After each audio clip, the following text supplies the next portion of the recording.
Hacia el mito de cómo nace el lenguaje oral en la humanidad, una de las tantas explicaciones que se dan es sobre el mito de la Torre de Babel, que aparece en el campo religioso cristiano en el libro del Génesis, pero que a diferentes culturas se le asocia y se le traslada justamente el origen de la lengua oral del ser humano. Pues es una de las formas de explicar cómo nace, cómo surge el idioma y los diferentes lenguajes que hoy imperan en el mundo. Antes de esto no había una forma específica de poder hacerlo.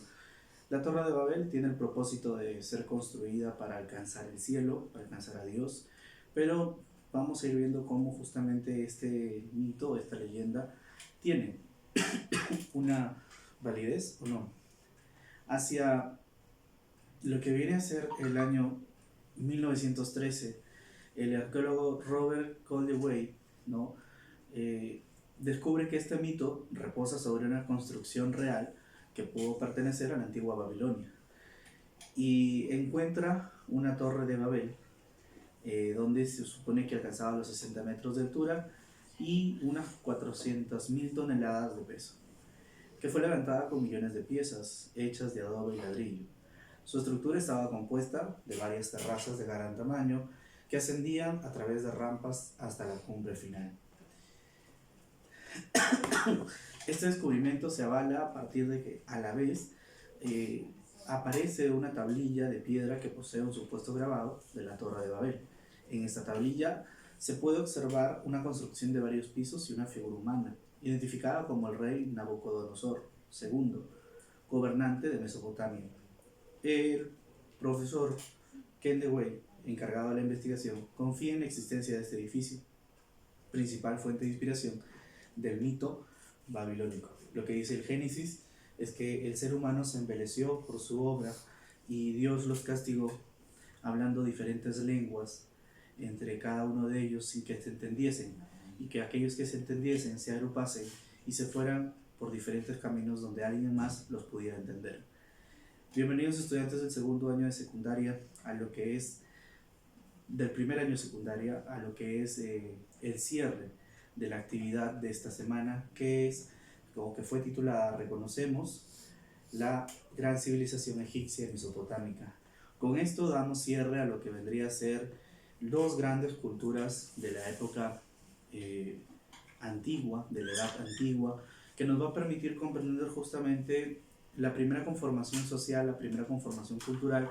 traspasada la época del Neolítico, traspasada la época de la edad de los metales, y en esa construcción, en ese constructo de la cultura humana,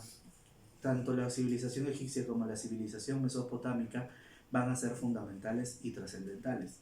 Veíamos que justamente hacia el lado noreste del África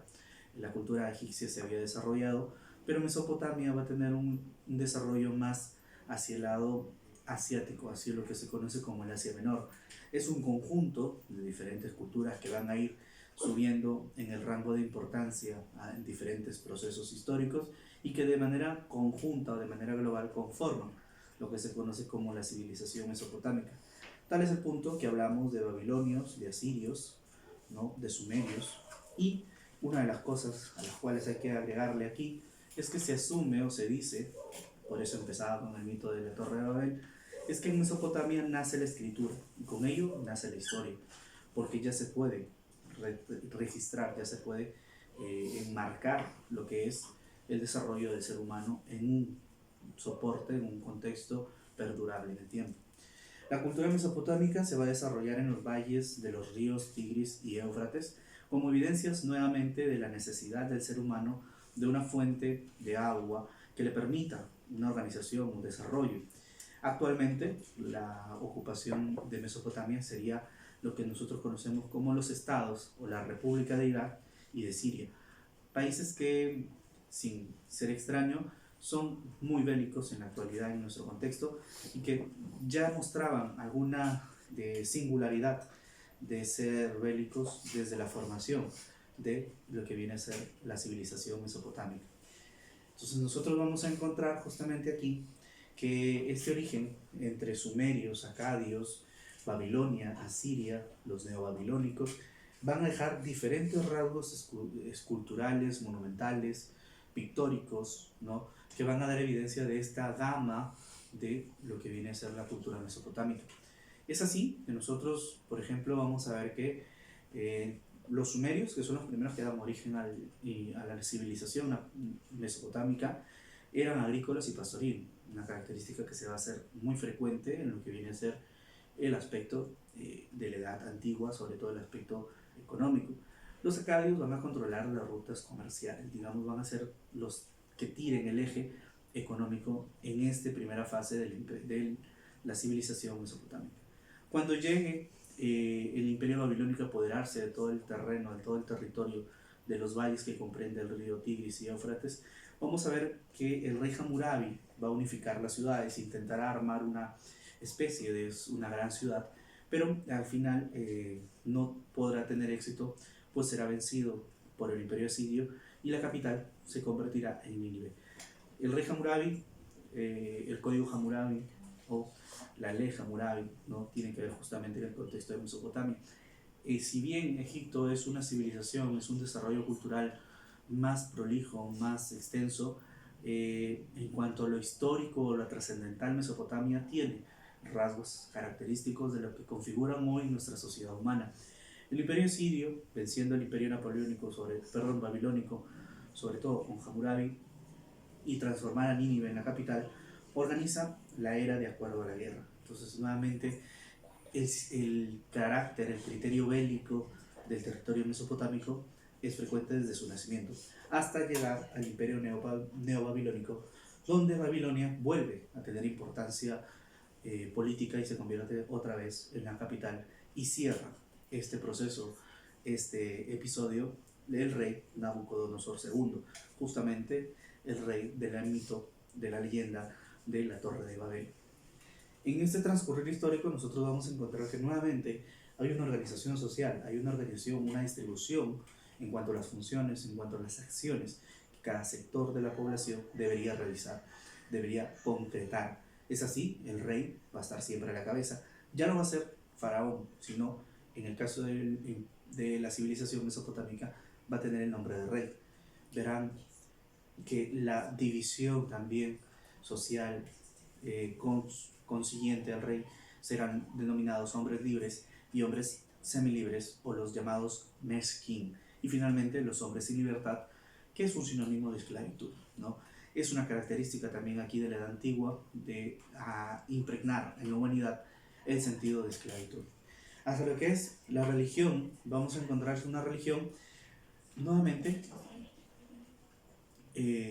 variopinta, no es monoteísta, sino politeísta, entendiendo nuevamente que el contexto de la naturaleza es lo que determina qué dioses y cuántos dioses va a tener una civilización. En el caso de lo que es la religión mesopotámica, vamos a encontrar dos fuerzas principales, luego vamos a hablar de los dioses, la fuerza de Aksu y la fuerza de Tiamat. La fuerza Aksu es el principio masculino, es el origen del bien, y la fuerza de Tiamat es la fuerza o el principio femenino y es considerada el origen del mal.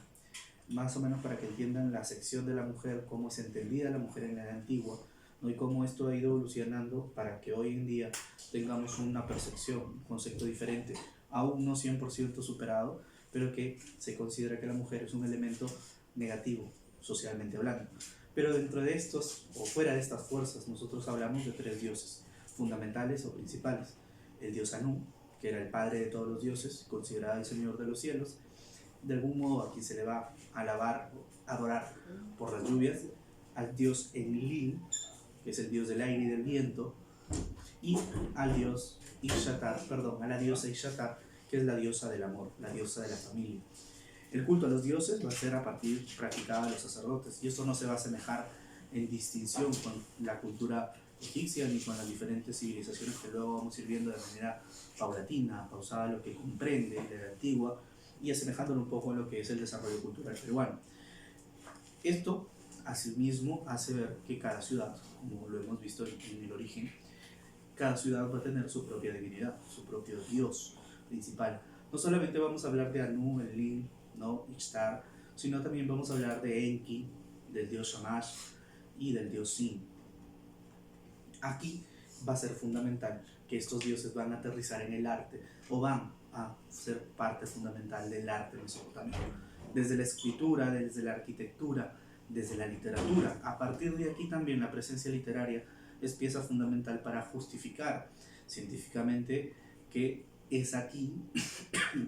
donde nace la escritura y donde se puede decir que empieza la historia. Luego ya conoceremos a un Heródoto, luego hablaremos de la civilización griega, la civilización romana y cómo estos primeros pasos de sociedad, de organización, de construcción en torno a un territorio va siendo más sopesado, va siendo más fuerte, más consolidado. Bien, entonces con esto damos cierre a lo que vendría a ser reconocer las civilizaciones egipcia y mesopotámica dentro de su contexto geográfico, dentro de su contexto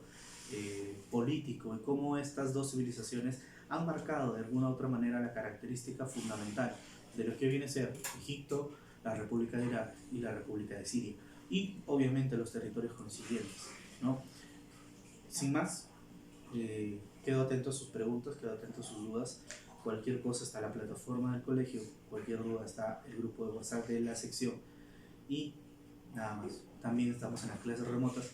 que ya muy pronto nos vamos a frecuentar ahí, ¿no? Vamos a ver, vamos a encontrar otras nuevas formas de seguir interactuando, y yo me quedo en casa.